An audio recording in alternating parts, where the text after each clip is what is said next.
All right, let's get real for a second. You're sitting there wondering why your ex, yes, the one who ghosted, pulled away, or suddenly became too busy, still lingers in your mind. You're asking yourself, do they even care? Was I ever enough? But what if I told you they're struggling more than you know? What if the silence isn't indifference? What if it's fear? Because here's the truth. Avoidant people aren't heartless. They're hurt. And underneath all that distance, they need connection more than they'll ever admit.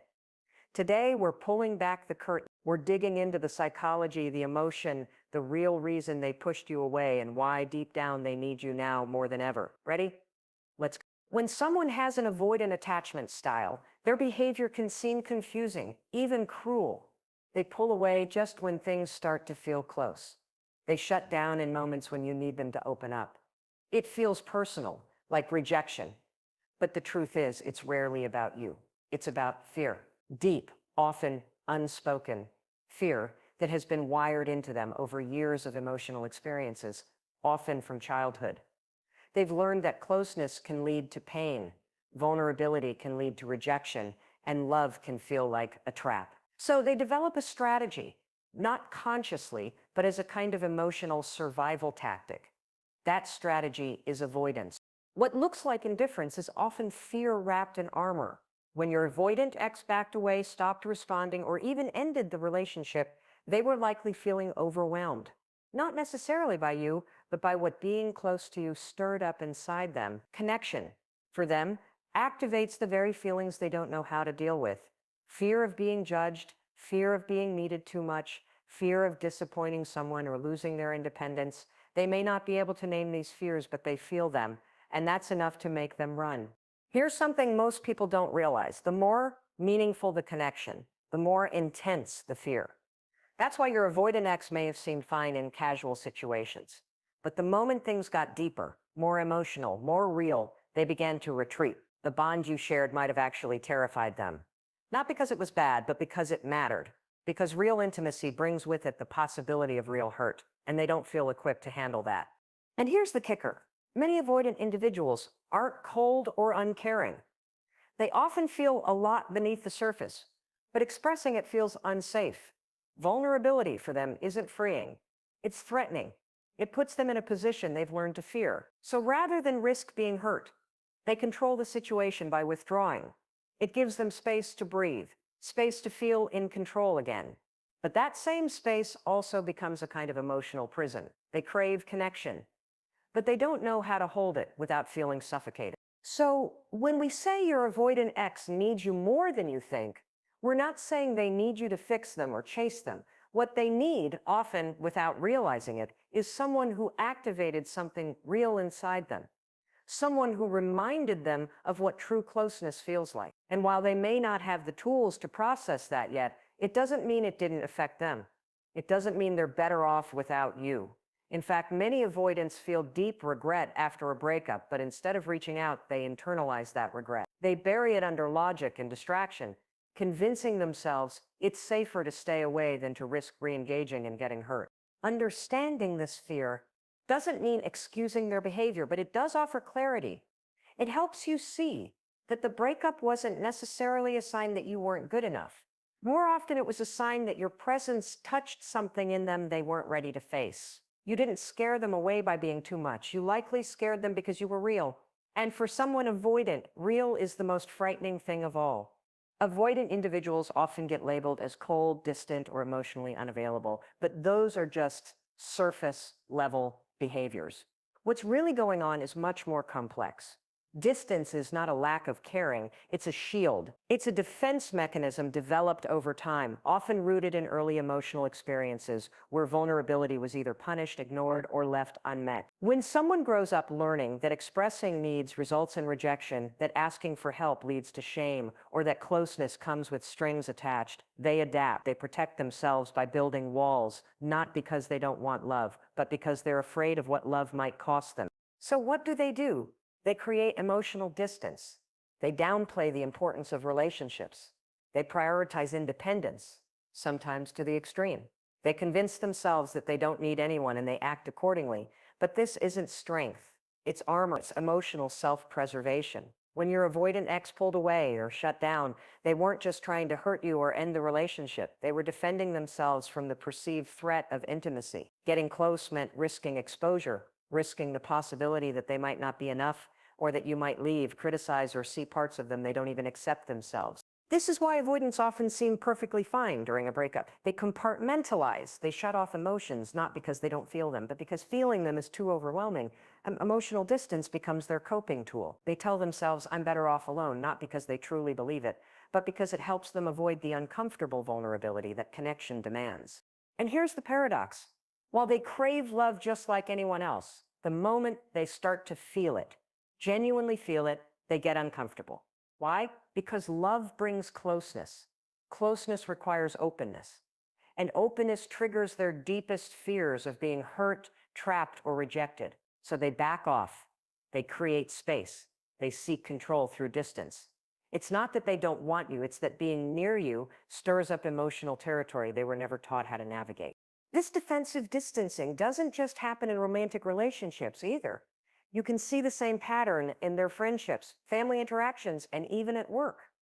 Anywhere there's potential for vulnerability, you'll often see withdrawal, aloofness, or overemphasis on self-reliance. But it's in romantic relationships where this defense mechanism becomes most visible because that's where emotional stakes are highest. If you're on the receiving end of this behavior, it can feel like you're chasing a ghost, like the closer you try to get, the further they slip away. You may have tried to reassure them, to show them love, to give them space, and yet they still pulled back. That's because their instinct isn't to reach out when things get hard, it's to retreat. They believe that distance keeps them safe from pain, not realizing that it also keeps them from connection. Understanding this dynamic doesn't mean you should tolerate poor communication or emotional neglect, but it does shed light on the inner workings of an avoidant mind. Their distance isn't about you being unworthy. It's about them feeling unsafe. Emotional intimacy to an avoidant feels like standing too close to a fire. They want the warmth, but they're terrified of getting burned. So they step back again and again. Not because they don't care, but because they don't yet know how to feel safe while being close. That's why distance isn't rejection. It's self-protection wrapped in fear. What many people don't realize is that when you're in a relationship with someone who has an avoidant attachment style, your emotional presence can trigger parts of them they've spent years trying to keep buried. It's not because you're doing something wrong. It's because for perhaps the first time, they're experiencing what real emotional intimacy feels like. And that kind of closeness forces things to the surface: insecurities, old wounds, fears of abandonment, and the deep-seated belief that needing someone makes them weak. Your love, your consistency, your emotional availability, it doesn't just feel good to them, it feels dangerous. Not because it is, but because it exposes everything they've worked so hard to control. When someone avoidant starts to care deeply about you, it's like an internal alarm goes off. The rules they've been living by: stay independent, stay guarded, don't rely on anyone, suddenly stop working. You activate something different, you make them feel, and feeling for them is risky. That risk becomes even more threatening when the connection is genuine. Your presence challenges their belief that people always leave, or that love always hurts, or that vulnerability equals weakness. They don't always know how to explain it, but inside they're thinking, this person sees me, this person could hurt me, this person matters. And that realization alone is often enough to send them running. That's the irony of avoidant behavior. It's not apathy. It's activation. You activated emotional territory they've tried to keep closed off for years. They don't avoid you because they don't care. They avoid you because they do. And that kind of care, that kind of intimacy, requires them to confront parts of themselves they're not ready to deal with. It stirs up fears of dependence, fears of inadequacy, fears that they won't be able to show up in the relationship the way they're supposed to. That's why they might start picking fights out of nowhere, or withdrawing after moments of closeness. It's not sabotage for the sake of drama. It's their nervous system trying to reestablish control, trying to retreat to the emotional distance that feels safer and more familiar. This is why your emotional presence is so powerful. It brings them face to face with the very thing they need, but are afraid to receive: real connection. You're showing them that love doesn't have to come with conditions, that closeness doesn't have to lead to pain, that being seen doesn't have to be terrifying. Even if they can't accept it in the moment, even if they push you away, the impact is there. Your presence left an imprint. And that imprint can be life-altering for someone who has spent so long trying to convince themselves they don't need anyone. What often happens after a breakup is that the avoidant person starts to feel the absence of that emotional presence. At first, they may feel relief, like they've regained control. But over time, that control starts to feel empty. They miss the way you saw them. They miss the feeling of being emotionally safe, even if it scared them at the time. And because they struggle to access or process those emotions, they may not reach out. But don't mistake silence for indifference. Your presence touched something real in them, something they may not be able to articulate, but they feel. You didn't overwhelm them. You didn't ask too much. You simply showed up in a way that challenged everything they believed about love and closeness. That challenge, while uncomfortable for them, was powerful. And that power still echoes in the background of their life, even if they don't know how to say it. When an avoidant ex ends a relationship or pulls away, it's easy to assume they've moved on without a second thought. Their behavior may appear cold, indifferent, or even relieved, but much of that is a mask. Avoidants are masters at suppressing their emotions and creating distance, not just from others, but from themselves. This doesn't mean they don't care. It means they've learned to hide their caring, even from their own awareness. The truth is, avoidant people often feel deep. They just don't show it in ways that are easy to recognize. But if you know what to look for, there are subtle signs, hidden signals that they still care more than they let on. One of the biggest signs is their tendency to keep tabs on you from a distance. They may not reach out directly, but they're watching. Maybe they're checking your social media, asking mutual friends about you, or revisiting old messages or photos.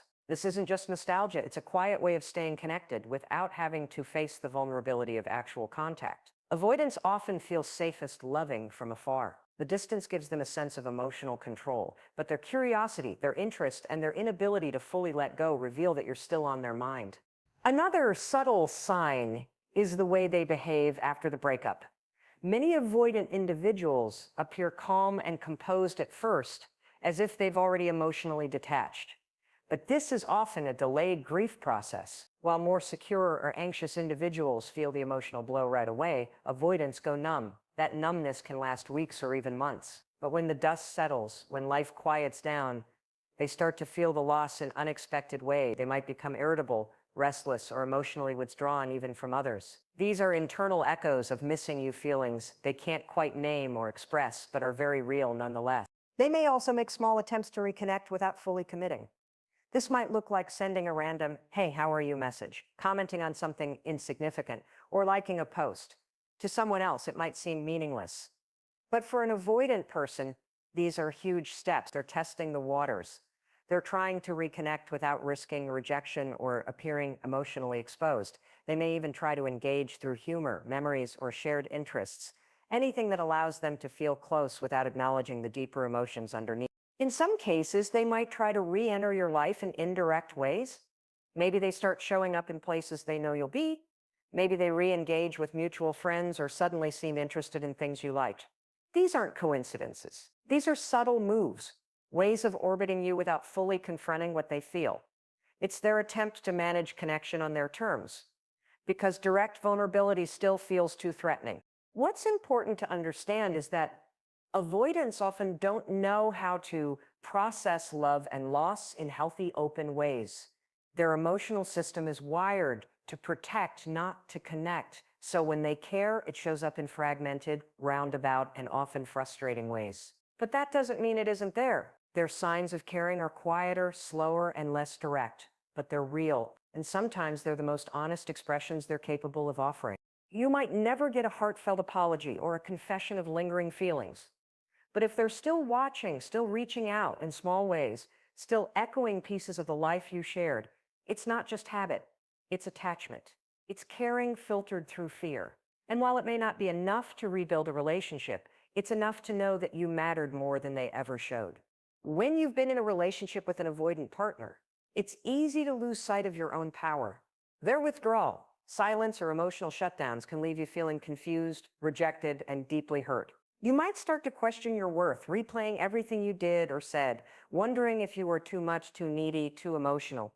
But here's the truth you need to hear. You were never too much. You were simply asking for the connection, safety, and emotional presence that every human being deserves. And now, whether the relationship is over or hanging in limbo, the most powerful thing you can do is take your energy back. Not by shutting down like they did, but by reclaiming your center, your confidence, and your sense of self.